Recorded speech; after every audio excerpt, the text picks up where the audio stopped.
1, 2, Polizei, 3, 4, Grenadier, 5, 6, alte Keks, 7, 8, gute Nacht. Sie ist ein Model und sie sieht gut aus. 4,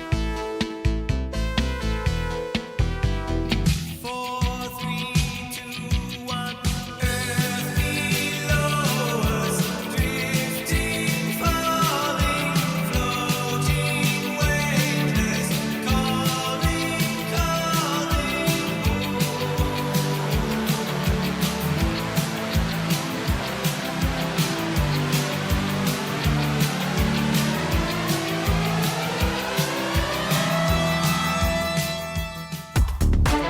Zone Europe sur Sensation.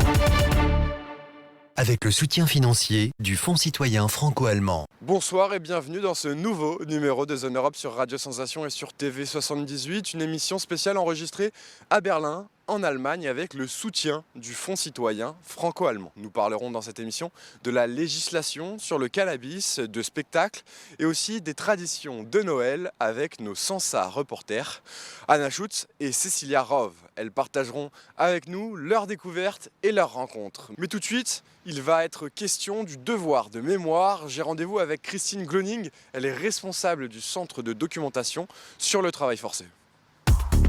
Zone Europe.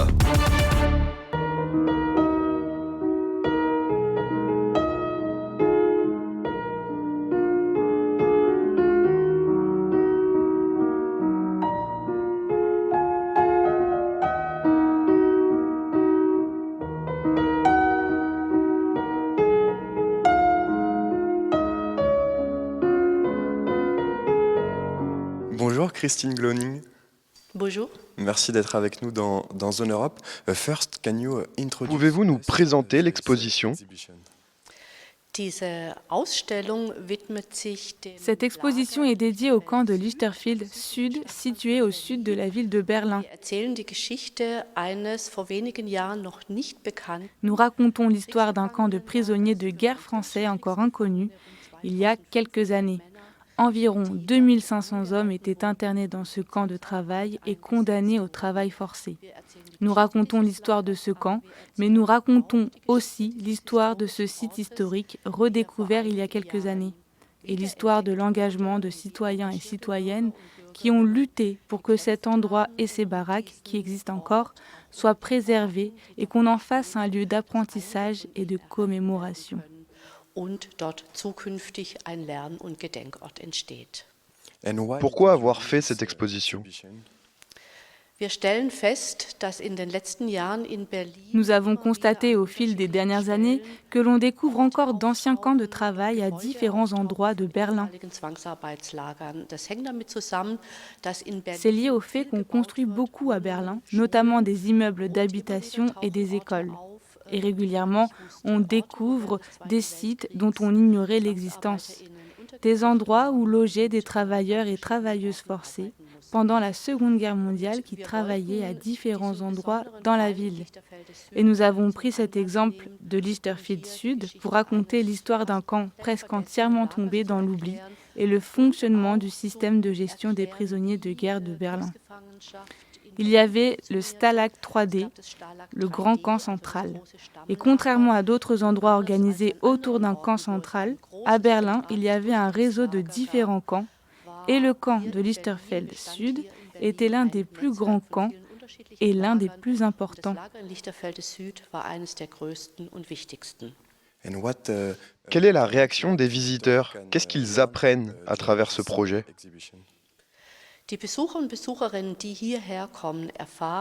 Les personnes qui viennent visiter le site en apprennent plus sur l'histoire. Elles découvrent l'histoire de ce camp de prisonniers de guerre. Elles en apprennent plus sur la situation des prisonniers de guerre français qui, pour certains, ont passé 5 ans internés à Berlin, dans ce camp de Lichterfelde Sud. Elles en apprennent plus sur le quotidien, le travail forcé, le peu de temps libre qu'ils avaient et la situation dans le camp. Dans l'exposition, on découvre les biographies de prisonniers de guerre français, mais aussi d'Edith Piaf par exemple, qui a été considérée comme la marraine du Stalag 3D et s'est rendue à Berlin plusieurs fois pendant la guerre, notamment pour chanter pour les prisonniers de guerre français. des Krieges und für französische Kriegsgefangene gesungen hat. And finally, Quel message vouliez-vous passer à travers cette exposition? Wir würden uns wünschen, dass Besucher, Besucherinnen auch On aimerait que les visiteurs et visiteuses soient attentifs et attentives aux endroits historiques à Berlin ou ailleurs. gibt, auch selbst auf Spuren zu On peut aussi partir sur les traces de l'histoire du lieu d'où l'on vient et essayer d'en apprendre plus sur l'histoire d'autres camps de prisonniers de guerre, entrer en contact avec des proches. Ce qui était précieux pour nous, c'était l'échange avec les proches grâce aux réseaux sociaux. Il y a un groupe Facebook qui s'appelle Prisonniers de guerre et cela nous a permis de contacter Agnès Tanière par exemple, la fille d'un prisonnier de guerre français interné ici, à Lichterfeld Sud. Il y a encore de nombreuses traces à découvrir et on aimerait que l'exposition incite les personnes à partir à la découverte d'autres traces historiques. dass Menschen auf Spurensuche gehen. Merci beaucoup, Dankeschön, Christine Gloning. Ich danke Ihnen. Merci beaucoup. Merci d'avoir été avec nous dans Zone Europe. Ne me parlez pas de Berlin, même si Berlin, c'est tout pour moi.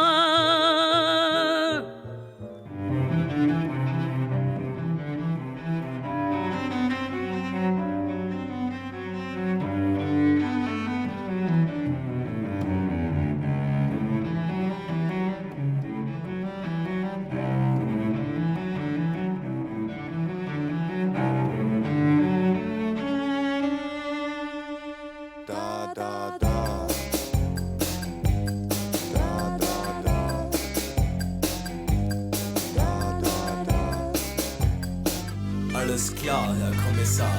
Tja, tja, tja, tja, tja, tja.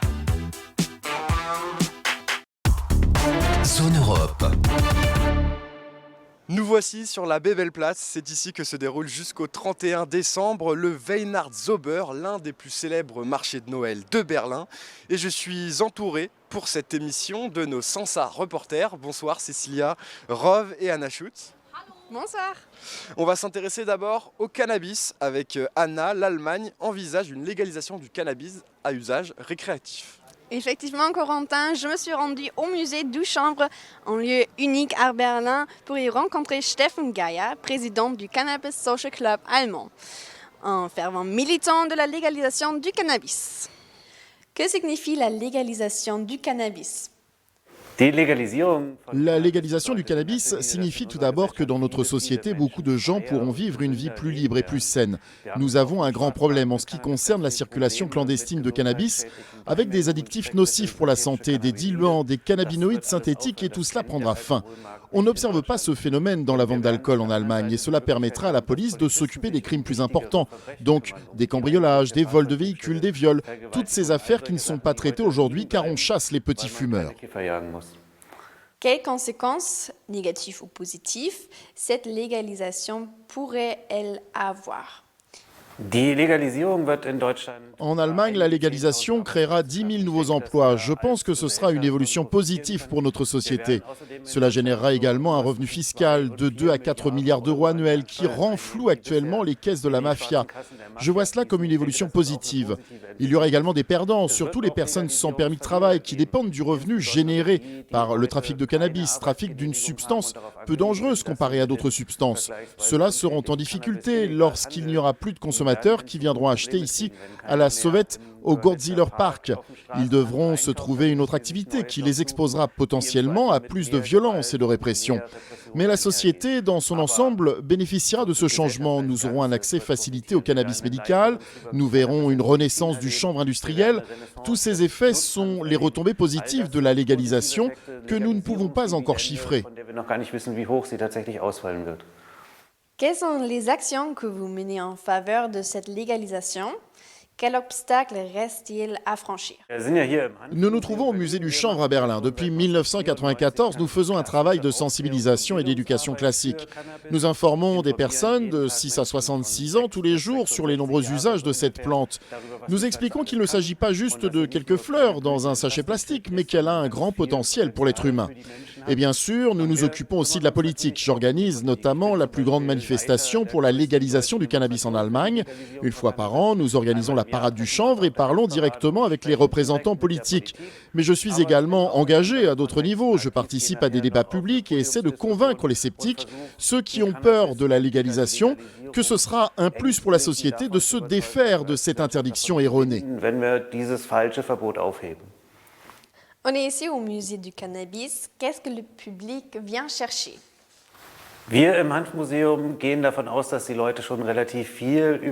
Nous, au musée du chanvre, nous partons du principe que le public en sait déjà beaucoup sur le hashish et la marijuana. Cela ne représente donc qu'une petite partie de la discussion. On part plutôt sur ce qu'ils ne savent pas.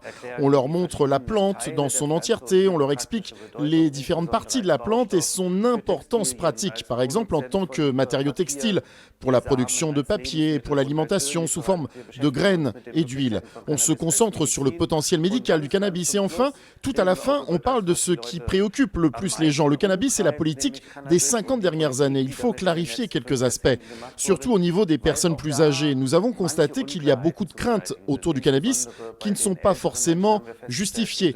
Personne n'est mort du cannabis, par exemple. Il y a beaucoup de propagande à ce sujet que nous cherchons à contrer au musée.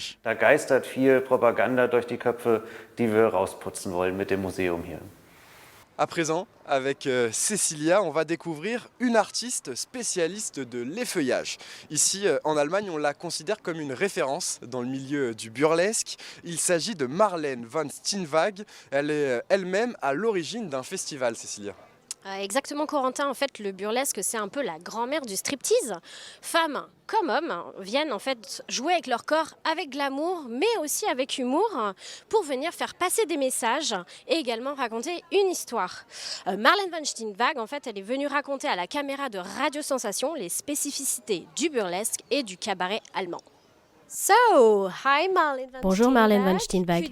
Pouvez-vous vous présenter? Qui êtes-vous et que faites-vous? Bonjour, nous nous connaissons depuis quelques années maintenant.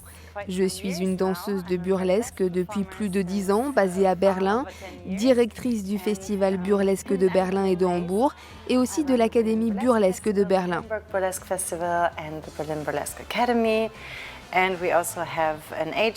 J'ai également une agence ici, donc on peut dire que depuis le début, je suis la référente germanophone sur tout ce qui est lié au burlesque à Berlin.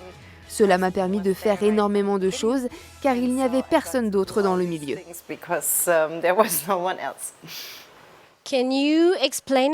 Pouvez-vous nous expliquer ce qu'est le burlesque? Comment le définit-on? Comment est la scène burlesque et cabaret en Allemagne et à Berlin? Le burlesque est une sorte de reprise d'une vieille forme de striptease qui était très connue dans les années 40 aux États-Unis. Cependant, dans le burlesque, nous nous intéressons pas tant à la partie striptease, mais surtout au côté narratif. Depuis les années 40, le striptease s'est de plus en plus développé pour devenir progressivement une danse plus sexuelle, ce qui était interdit à l'époque. Mais nous avons repris l'ancienne idée du burlesque. Nous ne montrons pas tout, nous couvrons toujours le bout de nos seins et portons des culottes, et nous racontons l'histoire du personnage tout au long de notre performance en enlevant nos vêtements dans le même temps.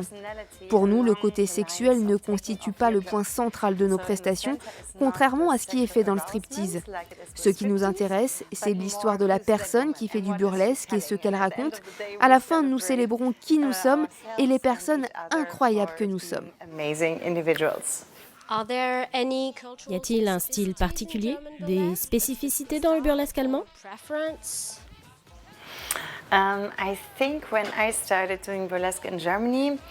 Quand j'ai commencé à faire du burlesque en Allemagne, c'était plutôt basé sur de la comédie et sur quelque chose de narratif principalement, mais cela a changé depuis. Le burlesque n'est plus une forme de spectacle répétitif, mais quelque chose de vivant. Aujourd'hui, on porte tous des costumes glamour et magnifiques, comme les Italiens ont l'habitude d'en enfiler pour montrer leur style. De plus, il existe une certaine forme de séduction venant de l'influence des États-Unis. Il s'agit donc surtout d'un énorme mélange culturel avec des artistes burlesques qui viennent de l'étranger et qui apportent leurs fantastiques influences. Il est donc impossible d'affirmer « Tiens, voilà un artiste burlesque allemand ».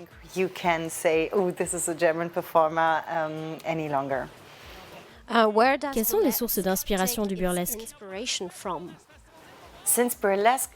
Comme le burlesque se base sur l'artiste en lui-même et sur sa personnalité, tout peut parfaitement servir d'inspiration.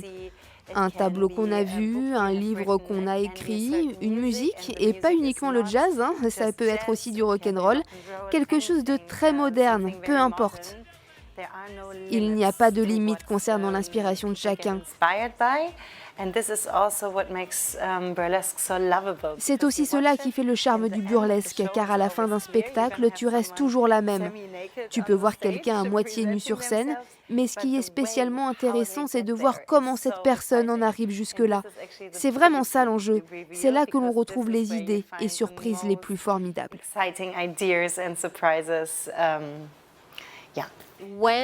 Quand avez-vous créé le Festival burlesque de Berlin? Pouvez-vous nous en dire plus à son sujet? This must have actually been around the time when we have met. Because when I was in Berlin at that time, le festival a été créé plus ou moins au moment où nous nous sommes rencontrés. Quand j'étais à Berlin, à cette époque, il n'y avait pas beaucoup d'artistes burlesques. Lorsque je voyageais, les conducteurs de taxi me demandaient « Vous faites quoi dans la vie? Burlesque, c'est quoi ?» J'assistais à des festivals, admirais ces artistes qui venaient de toute l'Europe et j'étais tellement triste de constater que personne ne connaissait rien à ces incroyables artistes et à cet art que j'aimais et que j'aime toujours autant. C'est donc pour cette raison que j'ai fondé le Festival burlesque de Berlin, pour mettre en avant cet art et pour montrer de quoi il s'agit vraiment. C'est aussi la raison pour laquelle nous veillons toujours à avoir des profils très variés.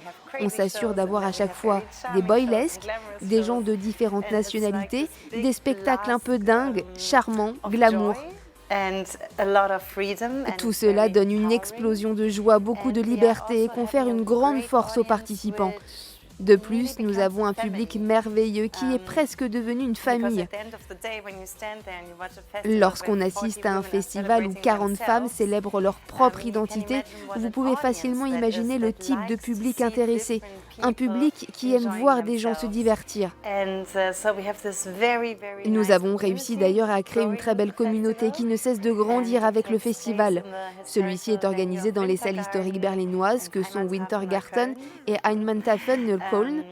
Ainsi, nous sommes connectés au passé et aux années 20 quand il se passait déjà beaucoup de choses. Pour moi, c'est juste un magnifique mélange d'individus dotés d'une énorme force qui se rencontrent pour s'amuser et qui ensuite retournent à leur vie quotidienne, toujours en partageant leur joie et dans le respect de l'expérience de chacun. C'est ça ma définition du festival.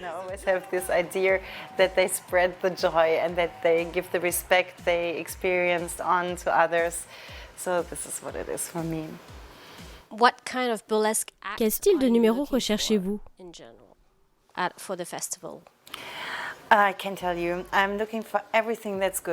Je ne peux pas te donner un style précisément, je recherche n'importe quel spectacle de qualité, même si c'est complètement fou ou excessif. Le style n'a aucune importance pour moi.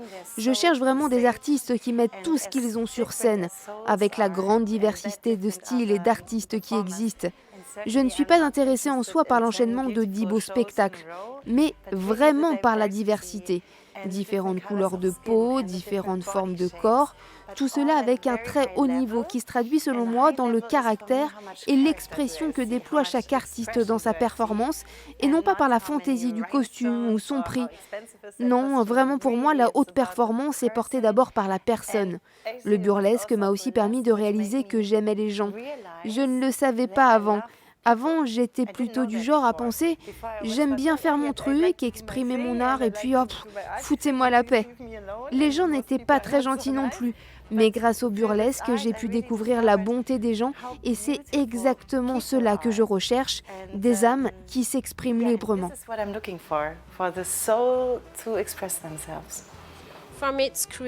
Le Festival burlesque de Berlin a 10 ans. Comment le burlesque a évolué au fur et à mesure des années?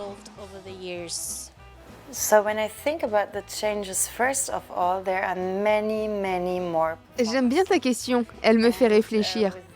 Quand je pense au changement, la première chose qui me vient à l'esprit, c'est qu'il y a énormément plus d'artistes et donc plus de concurrence. Il y a plus de travail, sans aucun doute, mais je vois aussi la concurrence comme quelque chose de positif, parce qu'elle booste les gens et oblige les concurrents à s'investir davantage pour leur passion, pour ce qu'ils font. Le nombre d'artistes burlesques s'est certainement multiplié, mais quand le festival a commencé, le but était de voir les spectacles de ces magnifiques artistes, des artistes avec une grande force et très connectés entre eux. Ils se connaissaient, ils connaissaient les histoires des uns et des autres, leur situation familiale. L'univers du burlesque a beaucoup évolué, mais il a également gagné en sophistication.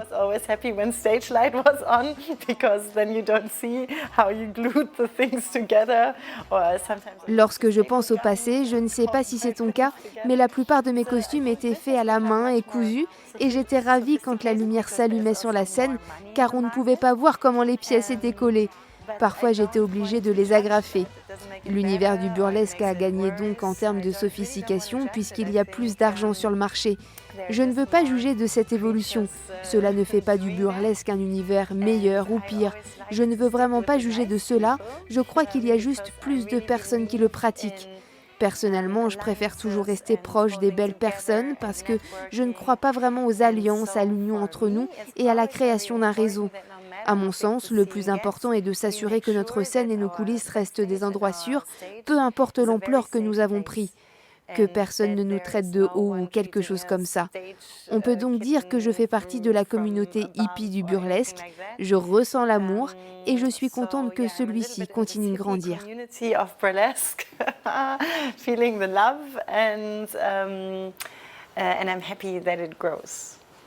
Et avant de se quitter, dans Zone Europe, on va s'intéresser maintenant aux traditions de Noël ici en Allemagne. Anna et Cécilia, vous avez fait le tour, je crois, du marché de Noël. Vous avez ramené avec nous quelques exemples. Oui, Corentin, effectivement, pour la plupart des gens, le marché de Noël, c'est avant tout le vin chaud. La boisson est vendue sur de nombreux étals, notamment dans de petits gobelets comme celle-ci. Que vous pouvez même souvent garder, une petite caution. Il y a ensuite ce petit cœur avec marqué Ich liebe dich. Comment est-ce que ça s'appelle? Ça s'appelle Lebkuchenherz. Outre les amandes torréfiées, les pommes d'amour et les fruits enrobés de chocolat, les soi-disant Lebkuchenherzen, dans celui-là, sont l'incarnation des marchés de Noël. Des grands et des petits sont enthousiasmés par ce classique cœur en pain d'épices bruns aromatiques qui, avec le nœud obligatoire, peut être porté autour du cou suspendu. On le porte carrément en collier. Comme un bijou. Comme un bijou pour les amoureux. Et enfin, donc, vous nous avez ramené une boule de Noël, si je crois bien. Si je vois bien, en tout cas. Oui, c'est ça, c'est un boule pour le sapin de Noël en fait. Vous en avez des beaux aussi en Allemagne, des sapins de Noël? Oui, bien sûr. C'est obligatoire d'avoir un sapin de Noël dans toutes les maisons en Allemagne et évidemment c'est obligatoire de les décorer. Et vous le mettez à partir de quand? Du 1er décembre? Ou un peu avant? Ça dépend. Moi, notre famille, oui, à partir du 1er décembre, parce que le décembre, c'est quand même le mois de Noël. Évidemment. Mais il y a aussi des familles qui commencent le 24 décembre aussi. À la fin, pour finir, ouais, on a ce objet de décoration. C'est aussi obligatoire dans toutes les maisons, parce que ça donne un bon esprit de Noël. C'est joli, oui. Eh bien, merci beaucoup Cécilia, merci beaucoup Anna d'avoir été avec nous dans Zone Europe. Merci aussi au Fonds citoyen franco-allemand pour avoir soutenu cette émission. Et vous pouvez retrouver ce numéro de Zone Europe, vous le savez, en podcast audio et vidéo sur notre site internet et sur notre application Radio Sensation. Très belle soirée à tous. Feliz Navidad, Feliz Navidad, Feliz Navidad.